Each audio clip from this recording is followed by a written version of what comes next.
Hello my friends, it's the Game Boy Geek here. Today we're all going to be building our own castle. Is it going to be of stone, or wood, or Tudor, or a mix and match of all those crazy styles together? Today we're talking about Castles of Caladale from Renegade Game Studios. This is for 1 to 4 players. It is a light tile sort of drafting and placing game. It takes about 30 minutes to play. Today I'm going to teach you how to set up and play the game. This is called a rule school. I'm going to give you a quick 1-minute overview of how the game works, and then I'll teach you how to set up and play it so you do not have to read the rules. I'm going to show you how to play the base games plus some of the variants, the solo variant, the speed variant. So let's get started. Castles of Caladale is a tile drafting and placement game where you'll be drafting tiles from this board and you'll be building up this castle simultaneously and rearranging it throughout the game of 3 themes of the stone, the Tudor, and the wood. You'll be trying to put flags on the top. You'll also possibly be using wild cards to finish your castle so there's sky all around.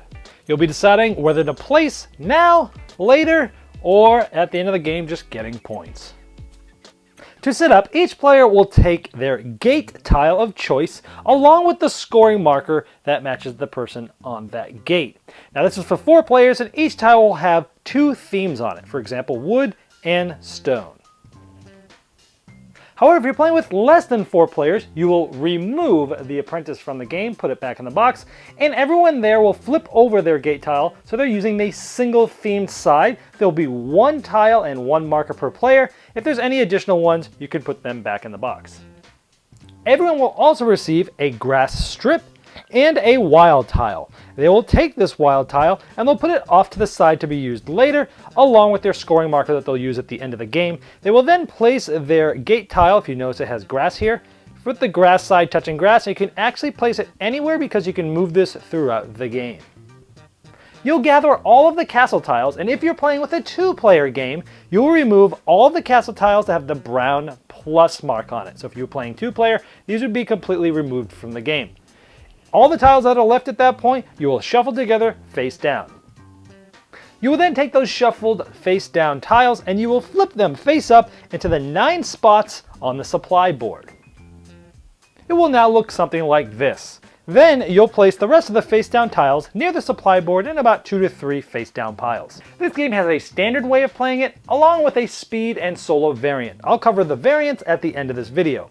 In the standard gameplay, on your turn you're going to do 2 things. The first thing you'll do is you must draw either 1 of the 9 face-up tiles or 1 from the random top stacks. So let's say I take this one. Then you have 2 options. You can either keep the tile face up in your castle, which means either attaching it now or keeping it off to the side for later. You do not have to attach anything now.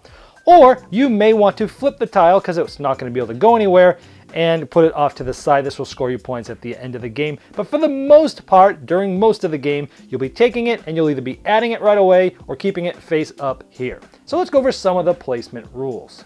When placing tiles, you have to keep theme matching. So for example, we have stone matching stone. I couldn't, for example, say sky onto stone. Or I couldn't say the Tudor onto stone because the themes do not match. In this case, the themes match. Now you can place these in pretty much any orientation with a couple exceptions. One of those exceptions being this tile here, because it has the grass, the gate tile has to be up against the grass and has to be in this orientation. But the other ones you can do any way you like. I could even go something like this. Now the grass doesn't have to have 4 squares on there. You could leave it empty, but most of the time it will be full by the end of the game. Now, anything that goes outside of the grass, even though this looks like it's a match, because it is, you cannot have something solid on the bottom outside of the grass area. You can, however, have an overhang that matches theme to theme, as long as the sky is touching all of the bottom outside of the grass area. All tiles must be supported through the bottom edge of their tile with a few exceptions. These tiles here, you can hang them off. The 2-sided tiles can hang off to the side, and even the 1-edge tiles can hang off to the side, or they can also hang upside down. That's one of the exceptions of not having to be supported by the bottom of the tile. Now, an exception to always being supported by the bottom edge is when you create a bridge like this. This isn't supported down here, but you can do that if the tile to the left and the right are both supported down there, then that's okay. And the last exception to orientation is the ones that have the flag have to go straight up. So they're basically always going to be sort of on the top.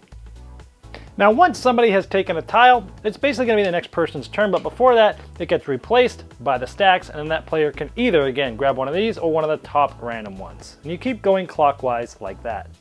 Now, let's say I'm trying to complete my castle here, and I'm kind of stuck. I can use my wild tile. This essentially is going to be a wild. This can attach to anything just like that. This continues until the final tile is drawn. Then everybody will complete finishing their castle, and if you want, you can use the 30-second timer at the end of the game to ensure everyone does that at the same time. Then you will flip this over, it will be a score track, and it will actually walk you through the steps to score. First, you'd get 2 points for every tile in your castle that's not a wild tile. I actually have a 5x5 grid here, which is 25 tiles, 26, 27, 28. This is a wild, so it does not count. So it's 28 times 2, so I have 56 points. I'd get 2 points for a completed castle, which means I have sky around the entire outside. It's completed just like this. There's no open spots anywhere. It's completed, so I will get 2 more points.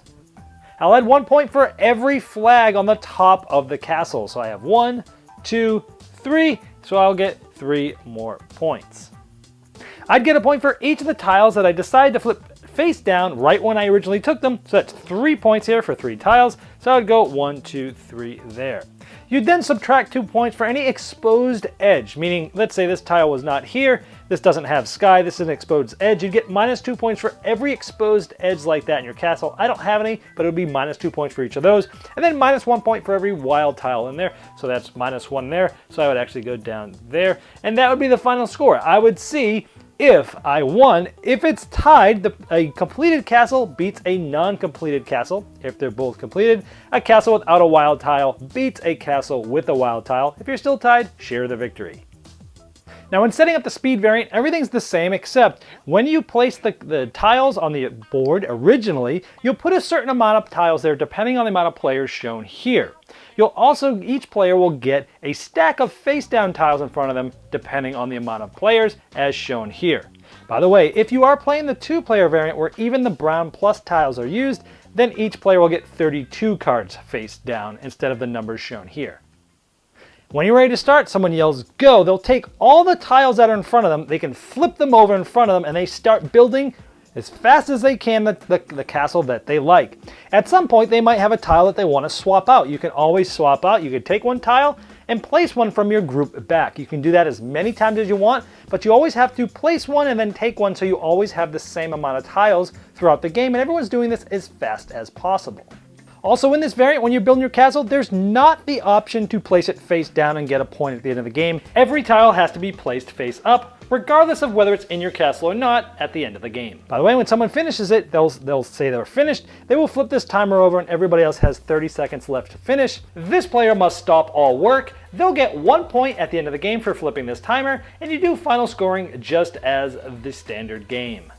When setting up the solo variant, you will take one grass strip, any one of the starter gate tiles, you can turn it on either side that you like, put all the rest of the starter gate tiles in the box. You'll also get one wild tile that you'll keep close by, put all the other wild tiles in the box. You'll set up the supply just like the base game, 9 face up and the rest of them face down. Now the game is played similar to the base game, meaning you'll select any one of these 9 face up. You cannot select one of the top random ones in this variant. So I will select this one, let's say. That first tile has to be placed next to your starting gate with the normal rules applying. Now with this game, you can no longer rotate or move around anything once it's placed. Placement is final. You also cannot take a tile and place it face down for a point at the end of the game. You must take face up tiles and you must place them face up when you get them. Now the one thing you can move in this is your grass strip. You can slide it, but the normal placement rules still apply. This continues until you can no longer place any one of the tiles that are left, or you decide to end the game and you score the game normally. You can also play a solo speed style game with or without timing yourself. You'd put 9 random tiles in the supply like that, and then you would take 25 random tiles for yourself. You'd place the rest of the tiles in the box. The game is played as normal. You cannot flip a tile and score 1 point for it. And anytime you exchange a tile for one that's here, you'll get -1 point, otherwise score it the same way. Well, I hope you enjoyed this overview. It allowed you to enjoy this game faster than you normally would be able to by diving right into the game and not having to read the rules. If you have any other further questions, go ahead and leave them as comments and we'll do the best to answer them.